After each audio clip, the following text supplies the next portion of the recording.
There we go. I've been taking some time trying to find the right music for this video. Sometimes it takes just a second. Last time we talked a bit about Steven starting the Britten Concerto, and let's head over to Steven's and find out what's been going on. Hey Steven. Hey. Good afternoon. How's it going? It's pretty good. I think, well, should we have a drink? It's a little early. No, it's not. Yeah. Let's do this. All right, everybody, it's drink check. Yeah. Here we go. Cheers. Gin and lemon. So we switched it up a little bit, but we'll make sure to report in and let everybody know what our drink of choice is. As we move through this, because this is not happening without drinking. So we talked about doing the Britten process, Yeah. going through that whole thing, and we've kind of started it. Yeah. Cool. Tell everybody a little bit about where we began. Well, the first step is getting the music, starting with that score and just trying to figure out what it's going to take. Next week I'm going to be putting in fingerings and just starting to make sure that I learn the notes properly and figure out how I'm going to start memorizing the piece, and it's going to be a really slow process. Tell everybody where we went to go pick up your music. Oh, we went to Central Music. It's a store in Phoenix. Actually, really great guys run it, and you know they have a pretty good inventory, but they can order. I don't know. I've had great luck with them. They can get me about anything within a week. So that's very helpful, especially with pieces like Britten that aren't performed that much. Yeah.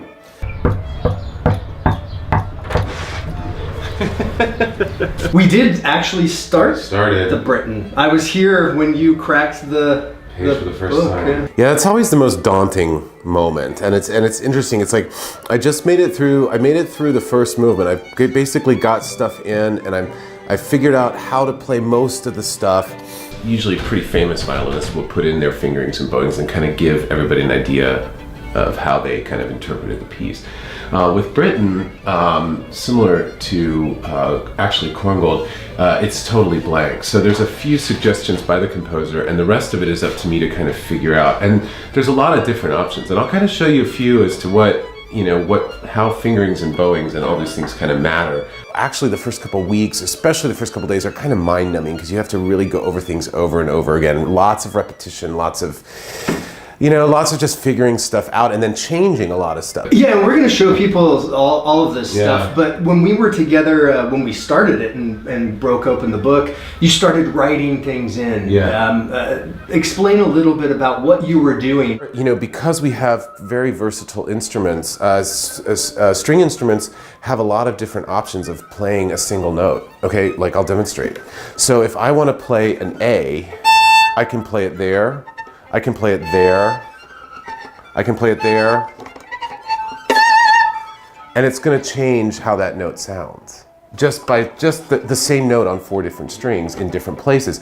And so that's part of deciding what we call it fingering. So, obviously fingers. So we call it fingering. So the first decision we make is what kind of color we want. So an A string color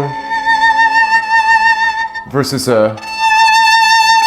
Yeah, there's a brightness to the E string versus the A string. So depending on how any musician personally feels about any given passage, there's a lot of options of choosing. We have to kind of figure out what we're saying with the music, and how I decide to guide a listener in a piece is this beginning phase, how do I make this the most beautiful and experience and share with whoever's listening the way I feel about something. Yeah. With the interest of keeping this short, and Steven and I have a lot of trouble doing that. Yeah. Well, it's like, I like this guy. He asks really good questions. It's really kind of hard because it's hard to talk about what you do, and sometimes it's so I've been doing it since I was 4 years old. I'm now 40,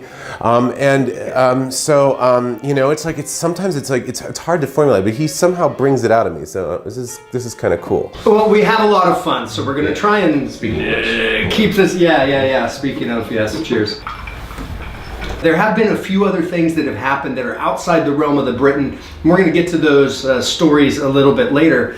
But for now, what should we expect next? This piece is written in 3 movements, so there's 3 different segments of the concerto. So I'm going to probably like I said, spend a few more days just to solidify what I put in and then move on. So I'm gonna have to restart that first step and learn, and that way I get what I call the annoying part out of the way. Right. And then as I kind of, the next step after I get the whole concerto marked, then I'll start back again and I'll start really learning it. I'll pull out a metronome and I'll start really making sure that I'm learning it properly, learning the notes, intonation, starting to train my ear to really hear everything properly. And then I'm gonna, my pianist is gonna be up and we're gonna start rehearsing with piano, because as soon as the piano's involved, things change. So again, as soon as I hear what's going on in the orchestra, I'm gonna have to change fingerings. I'm gonna be like, oh, I'm gonna need more bow, I'm gonna need more, more stuff, because that's the other element. Aside from what we do with our left hand, we've got to make decisions as to what we're doing with the bow, because there's so many different options of how things sound. So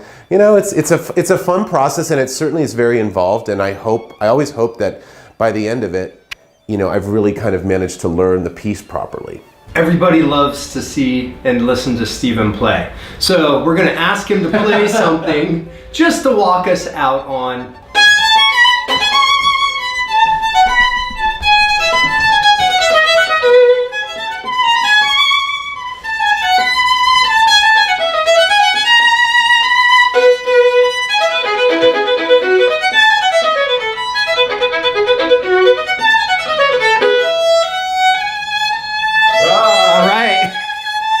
Until next time, cheers.